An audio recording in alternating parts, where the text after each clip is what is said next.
പുതിയൊരു എപ്പിസോഡിലേക്ക് സ്വാഗതം. അച്ഛാ, സ്തുതിയായിരിക്കട്ടെ. അച്ഛാ, നമ്മൾ കത്തോലിക്ക സഭയിൽ ഒരുപാട് തിരുനാളുകളുണ്ട്, അല്ലെങ്കിൽ ഫീസ്റ്റ് ആഘോഷങ്ങളുണ്ട്. അപ്പോൾ നമ്മളിപ്പം പ്രത്യേകമായിട്ട് നോക്കുകയാണെങ്കിൽ നമ്മൾ ഈസ്റ്റർ ആഘോഷിക്കുന്നു, പെസഹ ആഘോഷിക്കുന്നു. മുമ്പൊരു എപ്പിസോഡിൽ നമ്മൾ പറയുകയുണ്ടായി രാക്കുളി പെരുന്നാളിനെക്കുറിച്ച്, അല്ലെങ്കിൽ പിണ്ടികുത്തി പെരുന്നാളിനെക്കുറിച്ചൊക്കെ നമ്മൾ ഒരുപാട് സംസാരിച്ചു. അപ്പോൾ ഈ തിരുനാളുകൾ കൊണ്ടൊക്കെ എന്താണ് സഭ അർത്ഥമാക്കുന്നത്? അതായത് ചിലപ്പോൾ നമ്മൾ ഈ തിരുനാളൊക്കെ വളരെ പെട്ടെന്ന് ചെയ്തു തീർക്കുന്ന അവസ്ഥകളുണ്ട്, അതിൻ്റെ ഒരു മീനിങ് ഉൾക്കൊള്ളാതെ ചെയ്യുന്ന സാഹചര്യങ്ങളുണ്ട്, ഒരു പേരിന് വേണ്ടി ചെയ്തു തീർക്കുന്ന സാഹചര്യങ്ങളൊക്കെ ഒരുപാട് ഇടത്തൊക്കെ നമുക്ക് കാണാൻ പറ്റും. അപ്പം സഭ എന്താണ് ഈ തിരുനാളുകൾ കൊണ്ടൊക്കെ അർത്ഥമാക്കുന്നതെന്നൊന്ന് പറയാൻ പറ്റുമോ? തിരുനാൾ എന്ന പദം തന്നെ നമ്മെ ഓർമ്മപ്പെടുത്തുന്നത് പരിശുദ്ധമായ ദിവസമെന്നാണല്ലോ. അതിന് നമ്മൾ പെരുന്നാൾ എന്നും പറയാറുണ്ട്. പെരുന്നാൾ എന്ന് പറഞ്ഞാൽ വലിയ ദിവസം. അപ്പോൾ തിരുനാളെന്ന പദവും പെരുന്നാളെന്ന പദവും വളരെ പര്യായ പദം പോലെയാണ് നമ്മൾ മലയാളത്തിൽ ഉപയോഗിക്കുന്നത്. രണ്ടിൻ്റെയും അർത്ഥം ഒരു തരത്തിൽ പറഞ്ഞാൽ ഒന്ന് തന്നെ, വിശുദ്ധമായ ദിനം അല്ലെങ്കിൽ മഹാദിനം എന്ന് പറയുന്നു. ആദിമ സഭയിൽ തന്നെ നമുക്കറിയാം, ക്രിസ്തീയ സമൂഹം രൂപപ്പെട്ടു തുടങ്ങിയപ്പോൾ ആദ്യം ആഘോഷിച്ചത് ഉയിർപ്പ് തിരുനാളാണ്. ഈശോയുടെ ഉയിർപ്പിൻ്റെ ഓർമ്മയാണ് ആചരിച്ചത്. അവിടുന്ന് ഇങ്ങോട്ട് ക്രിസ്തീയ സമൂഹത്തിൻ്റെ ചരിത്രം പരിശോധിക്കുമ്പോൾ കാലക്രമേണ ഈശോയുടെ ജീവിതത്തിലെ വേദപുസ്തകാധിഷ്ഠിതമായ സംഭവങ്ങൾ വാർഷിക ഓർമ്മകളായിട്ട് കൊണ്ടാടാൻ തുടങ്ങി. നമുക്കറിയാം, എല്ലാ ഓർമ്മകളും നമ്മൾ വർഷത്തിലൊരിക്കൽ കൊണ്ടാടും. നമ്മുടെ ബർത്ത്ഡേ നമ്മൾ എല്ലാ വർഷവും ആഘോഷിക്കുന്നു. നമ്മുടെ പ്രിയപ്പെട്ടവരുടെ മരണത്തിൻ്റെ വാർഷികം നമ്മൾ ആഘോഷിക്കുന്നു. എന്നതുപോലെ തന്നെ സഭാസമൂഹം വളരാൻ തുടങ്ങിയപ്പോൾ ക്രിസ്തു സംഭവങ്ങളെ, വേദപുസ്തകാധിഷ്ഠിതമായ സംഭവങ്ങളെ നമ്മൾ വാർഷികമായിട്ട് ഇങ്ങനെ ആഘോഷിക്കാനായിട്ടുള്ള രീതി പതുക്കെ പതുക്കെ സഭയിൽ ആരംഭിച്ചു. ഈ ആഘോഷങ്ങളുടെ എല്ലാം ആന്തരികമായ അർത്ഥം ഓരോ ക്രിസ്തു സംഭവത്തിലെ ഓരോ സംഭവത്തെയും പ്രത്യേകം അനുസ്മരിക്കുക, ഓർക്കുക എന്നതാണ്. നമുക്കറിയാം, എന്തിനാണ് നമ്മൾ ഒരു കാര്യം, നല്ല കാര്യം നമ്മൾ ഓർക്കുന്നത്? അത് നമ്മൾ ഇൻസ്പയർ ആകാനാണ്. അല്ലെങ്കിൽ ഒരു നല്ലൊരു വ്യക്തിയുടെ മരണത്തെക്കുറിച്ച് നമ്മൾ ചിന്തിക്കുമ്പോൾ, ആ വ്യക്തിയുടെ ജീവിതത്തിലെ ആ വ്യക്തിയുടെ നല്ല കാര്യങ്ങൾ. അപ്പോൾ ഈ ഓർമ്മയെല്ലാം നമ്മളെ എന്തിലേക്ക് കൊണ്ടെത്തിക്കുന്നു? സത്യത്തിൽ അതെല്ലാം നമ്മളെ ഒരു സ്വാധീനത്തിലേക്കും നമ്മുടെ ജീവിതത്തിൽ അതിൻ്റെ ആ ദിവസം ഓർമ്മപ്പെടുത്തുന്ന യാഥാർത്ഥ്യങ്ങൾ എങ്ങനെ നമുക്ക് സംശീകരിക്കാം എന്നതൊക്കെയാണ് സത്യത്തിൽ ഈ ഓർമ്മയാചരണങ്ങളുടെ ആവശ്യകതയും പ്രസക്തിയും ഒക്കെ എന്ന് വേണമെങ്കിൽ നമുക്ക് പറയാം. ക്രിസ്തീയ സമൂഹത്തിൽ ഈസ്റ്ററിൻ്റെ ആഘോഷം ആരംഭിച്ചു. അത് കഴിഞ്ഞ് ആഴ്ചയുടെ ആദ്യ ദിവസം, അതാണല്ലോ ഈശോ ഉയർത്തു എന്ന് പറയുന്നത്. അപ്പോൾ ഞായറാഴ്ചകൾ ആഘോഷങ്ങളുടെ ദിവസങ്ങളായി. പിന്നീട് ഈശോയുടെ ജനനം ആഘോഷിക്കാൻ തുടങ്ങി. ആദ്യം അത് ജനുവരി 6-ാം തീയതിയായിരുന്നു. പിന്നീട് റോമൻ സാമ്രാജ്യത്തിലെ രീതികളനുസരിച്ച് അത് പിന്നീട് ഡിസംബർ 25 മാറ്റി. അപ്പോൾ ഇതൊക്കെ ഒരു വാർഷിക ആഘോഷങ്ങളായിട്ട് രൂപപ്പെട്ടു. കർത്താവിൻ്റെ മരണം, കർത്താവിൻ്റെ പെസഹ, രൂപാന്തരീകരണം, സമർപ്പണം, മാതാവിനോട് മംഗളവാർത്ത അറിയിച്ചത്, ഇതെല്ലാം ഇങ്ങനെ കാലക്രമത്തിൽ വേദപുസ്തകത്തിൽ നിന്ന് ഉരുത്തിരിഞ്ഞ തിരുനാളുകളാണ്.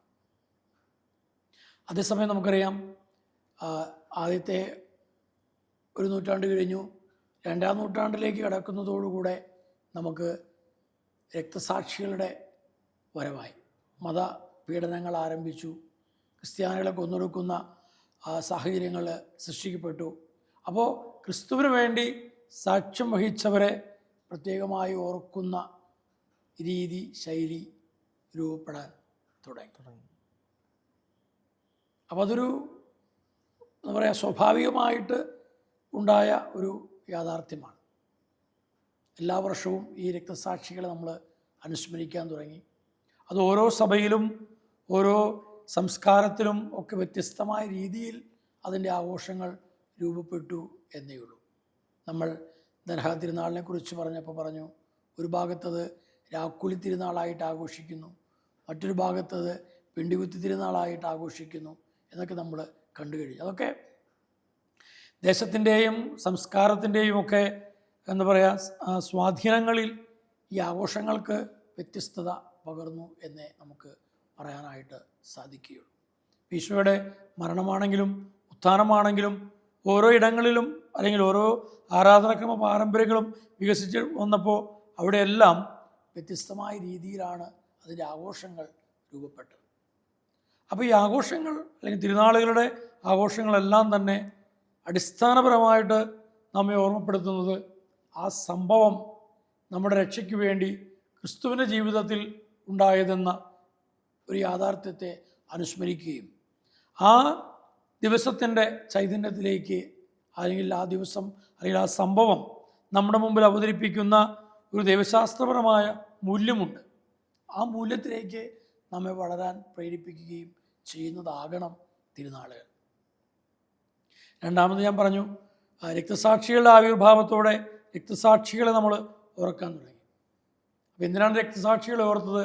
അവരൊക്കെ തങ്ങളുടെ ജീവിതം ദൈവത്തിന് വേണ്ടി വിട്ടുകൊടുത്ത് രക്തസാക്ഷികളായവരാണ്. അതെന്താണ് നമ്മെ ഓർമ്മപ്പെടുത്തുന്നത്?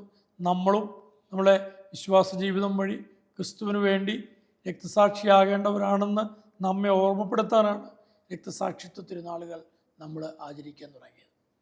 പിന്നീട് നമുക്കറിയാം, ആ രക്തസാക്ഷികളുടെ ഒരു കാലഘട്ടം കഴിഞ്ഞപ്പോൾ വിശുദ്ധരായിട്ട് ജീവിച്ച വ്യക്തികളെ നമ്മൾ വിശുദ്ധ പദവിയിലേക്ക് പരിഗണിക്കുന്ന രീതികൾ ആരംഭിച്ചു. അവിടെയും നമ്മൾ കാണുന്നു, അങ്ങനെ വിശുദ്ധരായിട്ട് സഭ ഔദ്യോഗികമായിട്ട് പ്രഖ്യാപിച്ചവരെ എല്ലാ വർഷവും നമ്മൾ ഓർക്കുന്നു. ഈ വാർഷിക ചക്രം നമ്മുടെ ജീവിതത്തിൻ്റെ ഒരു ഭാഗമാണല്ലോ. അപ്പോൾ ഇതെല്ലാം എല്ലാ വർഷത്തിലും നമ്മളിതിങ്ങനെ ഓർത്തുകൊണ്ടിരിക്കുന്നു. അപ്പോൾ ഈ തിരുനാളുകളെല്ലാം ഒരു തരത്തിൽ പറഞ്ഞാൽ ഓർമ്മകളാണ്. അതുകൊണ്ടാണ് സുറിയാനി പാരമ്പര്യത്തിൽ ഇതിനെ തിരുനാളുകളെ ദുഃഖ്രാന എന്ന് പറയുന്നത്. ദുഃഖ്രാന എന്ന് പറഞ്ഞാൽ ഓർമ്മ തിരുനാളാണ്. നാം ആരെ ഓർക്കുന്നുവോ ആ ഓർക്കുന്ന വ്യക്തിയെ, ആ വ്യക്തി തന്നെ ജീവിച്ചിരിക്കുന്ന കാലത്ത് നമ്മുടെ മുന്നിൽ നൽകിയ അല്ലെങ്കിൽ അവതരിപ്പിച്ച ക്രിസ്തീയ മൂല്യങ്ങളെ എങ്ങനെ സംശീകരിച്ചുകൊണ്ട് നമുക്ക് നമ്മുടെ അനുദിന ജീവിത സാഹചര്യങ്ങളിൽ, കുടുംബത്തിൽ, സഭയിൽ, സമൂഹത്തിലൊക്കെ ക്രിസ്തുവിനെ സാക്ഷ്യം വഹിക്കാം എന്നത് നമ്മളെ ഓർമ്മപ്പെടുത്തുന്ന ദിനങ്ങളാണ് സത്യത്തിൽ തിരുനാൾ ദിനങ്ങൾ. അതേസമയം തന്നെ നമുക്കറിയാം, മനുഷ്യജീവിതത്തിൻ്റെ ഭാഗമാണ് ആഘോഷങ്ങൾ. ആഘോഷങ്ങളില്ലാത്ത ഏത് സമൂഹമാണുള്ളത്? ഈ കാലഘട്ടത്തിലേക്ക് നമ്മൾ നോക്കുമ്പോൾ എന്താണ്, മനുഷ്യൻ എന്തെങ്കിലുമൊക്കെ കാരണങ്ങൾ പറഞ്ഞ് ആഘോഷങ്ങൾ ഉണ്ടാക്കാൻ ശ്രമിക്കുന്നു, അല്ലേ? പണ്ട് നമ്മൾ രജത ജൂബിലിയോ സുവർണ ജൂബിലിയോ ഒക്കെ ഉള്ളായിരുന്നു. ഇപ്പോൾ കടലാസ് ജൂബിലിയും പ്ലാസ്റ്റിക് ജൂബിലിയും ഒക്കെ പറയുന്ന പോലെ 5 വർഷവും 10 വർഷവും ഒക്കെ നമ്മൾ ഓരോരോ കാരണങ്ങൾ നമ്മൾ ആഘോഷിക്കുന്നു. അപ്പോൾ ആഘോഷം മനുഷ്യജീവിതത്തിൻ്റെ ഭാഗമാണ്. സമൂഹവും സംസ്കാരവും രീതികളും ഒക്കെ ഇങ്ങനെ വളർന്നപ്പോൾ ഈ തിരുനാളുകൾക്കെല്ലാം വ്യത്യസ്തമായ രൂപഭാവങ്ങൾ സംസ്കാരങ്ങളോട് ചേർന്ന് രൂപപ്പെടാനായിട്ട് ആരംഭിച്ചു. ഒരുപക്ഷെ ഭാരതത്തിൽ നമ്മൾ തിരുനാൾ ആഘോഷിക്കുന്നത് പോലെയല്ല യൂറോപ്പിലെ ജനങ്ങൾ തിരുനാൾ ആഘോഷിക്കുന്നത്, അല്ലെങ്കിൽ യൂറോപ്പിൽ ആഘോഷിക്കുന്നത് പോലെയല്ല ആഫ്രിക്കയിൽ ആഘോഷിക്കുന്നത്, അമേരിക്കൻ നാടുകളിൽ ആഘോഷിക്കുന്നത്. അതിനെല്ലാം അവരുടേതായൊരു സാംസ്കാരിക രീതിയുണ്ട്. ആ സംസ്കാരങ്ങൾ തീർച്ചയായിട്ടും ഈ ആഘോഷങ്ങളെ വളരെയധികം സ്വാധീനിക്കുന്നുണ്ട്. അപ്പോൾ അങ്ങനെ ഒരു സാഹചര്യം വരുമ്പോൾ ഉയർന്നു വരാവുന്ന സാധാരണ ഒരു ചോദ്യമുണ്ട്. ഇപ്പം സംസ്കാരങ്ങൾക്കനുസരിച്ച് തിരുനാളുകളുടെ രീതികൾ മാറുന്നെങ്കിൽ ഒരുപക്ഷെ അതിൻ്റെ അർത്ഥതലം തന്നെ മാറിപ്പോകാൻ സാധ്യതയില്ലേ? യെസ്, അർത്ഥതലങ്ങൾ മാറാതെ സാംസ്കാരികമായ യാഥാർത്ഥ്യങ്ങളെ സമന്വയിപ്പിക്കുമ്പോഴാണ് സത്യത്തിൽ ക്രിസ്ത്യൻ തിരുനാളുകളുടെ ചൈതന്യം നമുക്ക് നിലനിർത്താനായിട്ട് സാധിക്കുക. നമുക്ക് അറിയാം, ഇപ്പോഴത്തെ നമ്മളുടെ പല തിരുനാളുകളും ആഘോഷമായി നമ്മൾ കൊണ്ടാടുന്ന പല തിരുനാളുകളും ഒരു ക്രിസ്തീയ ചൈതന്യം നിലനിൽക്കുന്ന അല്ലെങ്കിൽ നിറഞ്ഞു തുളുമ്പുന്ന ഒരു തിരുനാളാഘോഷമാണെന്ന് നമുക്ക് പറയാനായിട്ട് സാധിക്കില്ല. ആ ചെണ്ടമേളങ്ങൾ നമുക്ക് ആവശ്യമാണ്. അത് ഒരു തരത്തിൽ പറഞ്ഞാൽ എന്താണ്, ദൈവത്തെ സ്തുതിക്കുന്നതിനുള്ള വഴികളാണ്. നമ്മൾ പറയുന്നുണ്ട് സങ്കീർത്തനത്തിൽ കിന്നരം പാടി കർത്താവിനെ സ്തുതിക്കുമെന്നൊക്കെ. പക്ഷേ നമുക്കറിയാം ഇന്ന് നമുക്ക് തിരുനാളുകളിലെ ബാൻഡ് സെറ്റ് അല്ലെങ്കിൽ മേളങ്ങൾ എന്നൊക്കെ പറയുന്നത് സത്യത്തിൽ അത്തരത്തിലുള്ളൊരു കീർത്തനാലപനമാണോ? അല്ല. നമ്മൾ വളരെ പലപ്പോഴും സിനിമാ പാട്ടുകളും അങ്ങനെയുള്ള പാട്ടുകളൊക്കെയാണ് പലപ്പോഴും ഇത്തരം സന്ദർഭങ്ങളിൽ പാടുന്നത്. ഒരു പരിധിവരെ എന്താണ് നമുക്ക് നിയന്ത്രിക്കാനായിട്ട് കഴിഞ്ഞിട്ടുണ്ടെങ്കിലും അതിൻ്റെ ആ എന്താ പറയുക സെക്കുലർ മാനം വളരെയധികം ക്രിസ്തീയ ചൈതന്യത്തെ ഓവർടേക്ക് ചെയ്തതായിട്ടാണ് നമുക്ക് കാണാൻ കഴിയുക. ആട്ടവും തുള്ളലും ഒക്കെ ആ ക്രിസ്തീയ തിരുനാളുകളുടെ ചൈതന്യത്തിൽ നിന്ന് വളരെയധികം മാറിപ്പോയിട്ടുണ്ട് എന്നത് വളരെ സത്യമാണ്. അപ്പോൾ തീർച്ചയായിട്ടും ഈ മേളമോ അല്ലെങ്കിൽ ആഘോഷങ്ങളോ ഒക്കെ നമുക്ക് ആവശ്യമുള്ളതുപോലെ തന്നെ അതിൻ്റെ ആ ക്രിസ്തീയ ചൈതന്യം തിരിച്ചു കൊണ്ടുവരേണ്ടത് വളരെ അത്യാവശ്യമാണ്. നമുക്ക് പലപ്പോഴും ഇന്നത്തെ ഒരു വലിയൊരു അപജയം തിരുനാളാഘോഷങ്ങൾ ഉണ്ടാകുന്നത് വേദപുസ്തകാധിഷ്ഠിതമായ തിരുനാളുകളൊക്കെ വളരെയധികം സൈഡ് ലൈൻ ചെയ്യപ്പെടുകയും വിശുദ്ധ തിരുനാളുകൾ വളരെ ആഘോഷപൂർവകമായി നടത്തുകയും ഒക്കെ ചെയ്യുന്ന ഒരു രീതിയിലേക്ക് നമ്മൾ മാറി.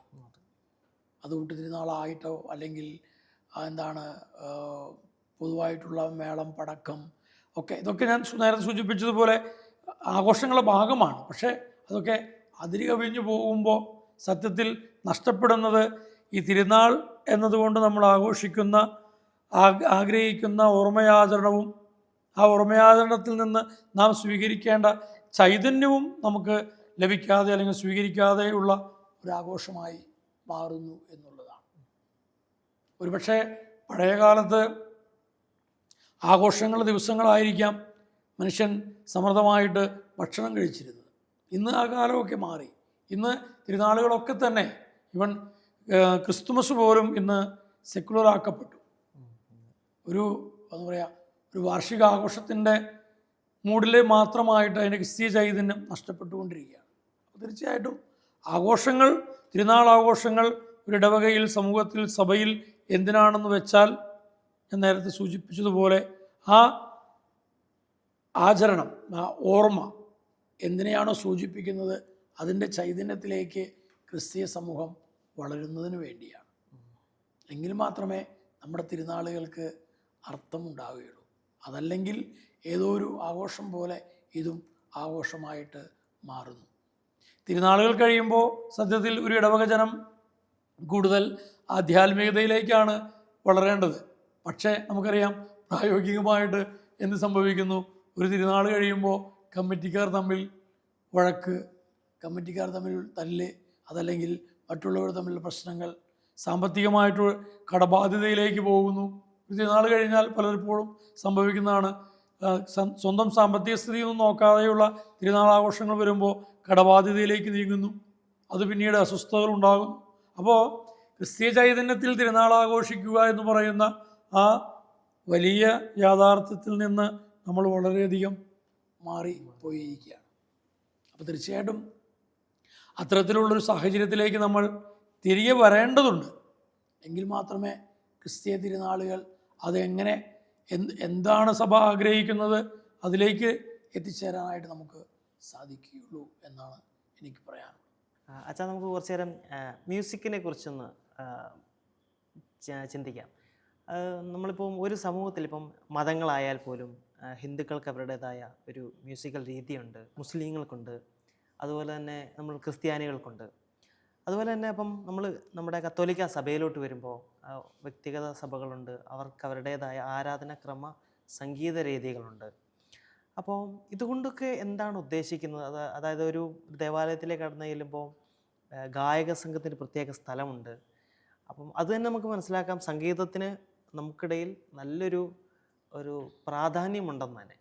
അപ്പോൾ ഈ സംഗീതങ്ങളെക്കുറിച്ച്, അതായത് ആരാധനാക്രമ മത്സരങ്ങളിലെ സംഗീത രീതികളെക്കുറിച്ച് അച്ഛനൊന്ന് പറയാമോ?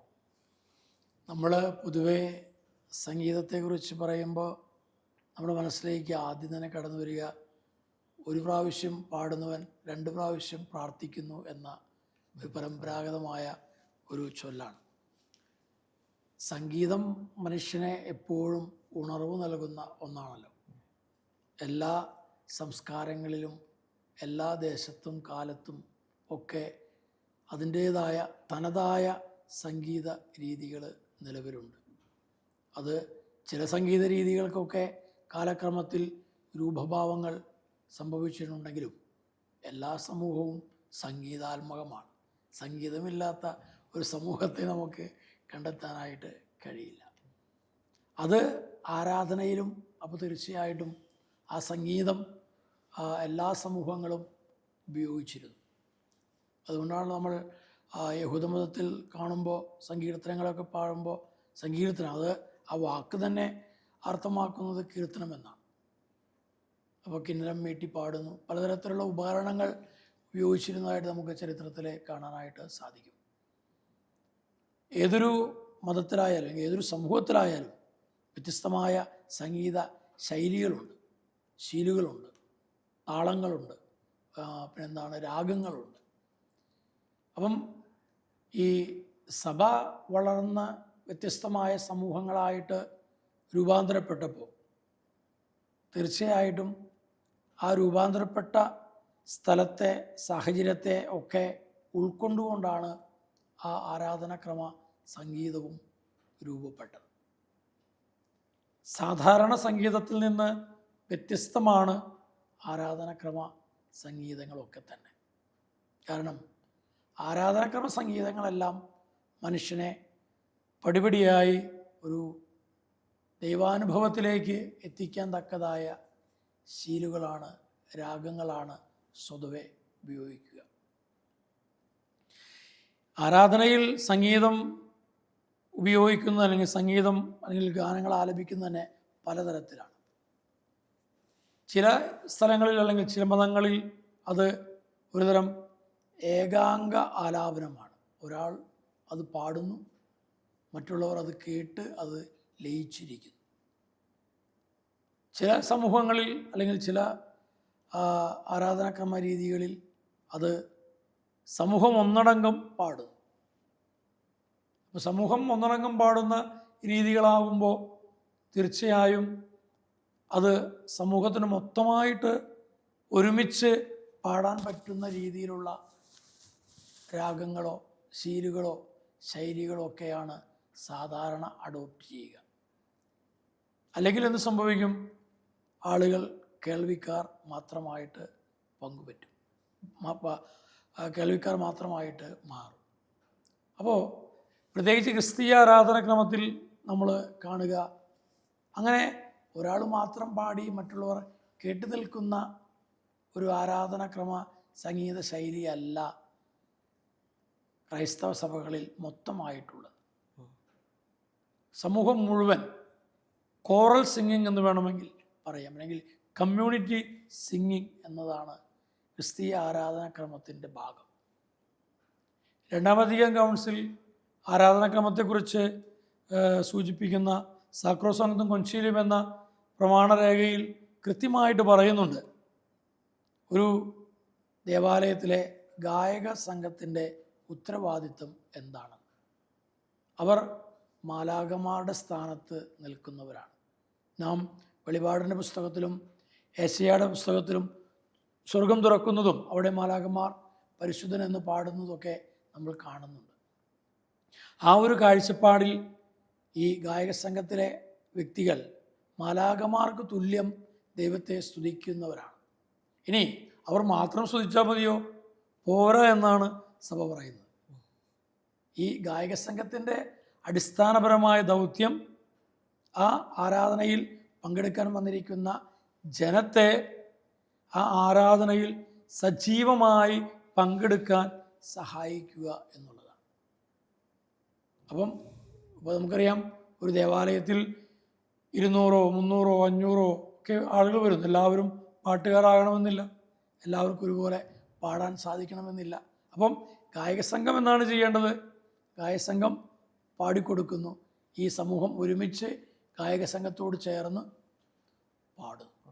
അത് നമുക്കറിയാം, ഓരോ ആരാധനാക്രമ പാരമ്പര്യത്തിലും അവർക്ക് അവരുടേതായ നിയതമായ ആരാധനാക്രമ ശൈലികളുണ്ട്. ലത്തീൻ സഭയിലാണെങ്കിൽ അതിനെ ഔദ്യോഗികമായിട്ട് ഗ്രിഗോറിയൻ സംഗീതം എന്നാണ് പറയുക. ഗ്രിഗറി മാർപ്പാപ്പയാൽ രൂപപ്പെടുത്തപ്പെട്ട ഗ്രിഗോറിയൻ സംഗീതം. ഏത് സഭയിലും ഇപ്പോൾ നമ്മൾ സുറിയാനി സഭകളിലാണെങ്കിൽ സുറിയാനി ശീലുകൾ ഉൾക്കൊള്ളുന്ന സംഗീതമാണ് നമ്മൾ ആരാധനാക്രമത്തിൽ ഉപയോഗിക്കുക. അത് എല്ലാവർക്കും എപ്പോൾ വേണമെങ്കിലും പാടാകുന്ന രീതിയിലുള്ള ശീലുകളും രീതികളും ഒക്കെയാണ് അതിനകത്തുള്ളത്. നമ്മൾ ഇവിടെ തന്നെയുള്ള പ്രൊട്ടസ്റ്റൻ്റ് ഗ്രൂപ്പുകൾ അല്ലെങ്കിൽ എന്താണ് അകത്തോലിക്ക സഭകൾ, യാക്കോബായ സഭ, ഓർത്തഡോക്സ് സഭ, മാർത്തോമ സഭ, ആംഗ്ലിക്കൻ പാരമ്പര്യത്തിലുള്ള സഭകളൊക്കെ നമ്മളെടുത്ത് നോക്കിയാൽ നമുക്ക് കാണാൻ കഴിയും. അവിടെയൊക്കെ കാണുന്നത് കമ്മ്യൂണിറ്റി സിംഗിങ് ആണ്. ഒരു സോളോ സിംഗിങ് എന്ന് പറയുന്ന സിസ്റ്റം ആരാധനാക്രമത്തിൽ ഇല്ല എന്ന് തന്നെയാണ് നമുക്ക് പറയാം. അതിന് അടിസ്ഥാനപരമായ ആ കാരണം രണ്ടാം വത്തിക്കാൻ കൗൺസിൽ പറയുന്നു എന്താണ്? ഈ സമൂഹത്തെ ഒരുമിച്ച് പാടാൻ സഹായിക്കുക എന്നതാണ്. അപ്പോൾ സംഗീതം നമ്മെ ദൈവത്തിലേക്ക് അടുപ്പിക്കുന്നു, ഒരു സാധാരണ പ്രാർത്ഥിക്കുന്നതിൽ നിന്ന്. അതുകൊണ്ടാണ് നമ്മളെ പ്രാർത്ഥനകൾ പോലും ശരിക്കും പറഞ്ഞൊരു ചാൻഡിങ്ങിലാണ്. മൊത്തം പാടുന്നില്ലെങ്കിൽ പോലും ഒരു ചാൻഡിങ് ടോണിലാണ് നമ്മളതെല്ലാം പ്രാർത്ഥനകളെല്ലാം സാധാരണ ചൊല്ലുന്നത്. അതെല്ലാം നമ്മൾ സൂചിപ്പിക്കുന്നത് ആരാധനയിൽ സംഗീതത്തിനുള്ള വലിയ പ്രാധാന്യത്തെ കുറിച്ച് തന്നെയാണ്.